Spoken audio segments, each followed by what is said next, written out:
అందరూ ఎలా ఉన్నారు? బాగున్నారా? శుభోదయం అండి. రణపాలాకు నేను పొనగంటి కూరను గోంగూర కలిపేస్తున్నాను. చింతపండు అయితే వాడట్లేదు అనమాట. కిడ్నీ ప్రాబ్లమ్స్ ఉన్న వాళ్ళు, లేని వాళ్ళు కూడా రణపాలాకు వారానికి ఒకసారి పప్పులు, ఆకుకూర పప్పులు వేసుకోండి. ఇది 12 దాటాక పులుపు ఉండదు. రణపాలాకు 12 లోపే పులుపు ఉంటుంది అనమాట. గుంట గరిటెలో పోపండి. ఎంతమందికి గుర్తుంది? మా అమ్మగారు చిన్నప్పుడు కుంపట్లో పెట్టేసేవాళ్ళు. అసలు భలే ఉండేదండి. అసలు కుంపట్లో వంటలు ఇప్పుడు ఎవరు చేయట్లేదు. చాలామందికి గుర్తొచ్చిందా? నేను అప్పుడప్పుడు ఇలా గంట జారుగా ఉంటే బాగుంటుంది పప్పు.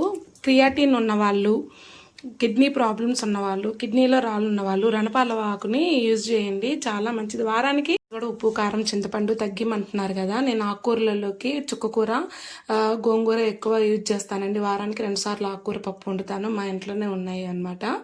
మీరు కూడా ఇవి రణపాలాకు, షుగర్ ఆకు ఇవన్నీ ఇంట్లో పెంచుకుంటే షుగర్ పేషెంట్లకి, కిడ్నీ ప్రాబ్లం ఉన్న వాళ్ళకి రణపాలాకు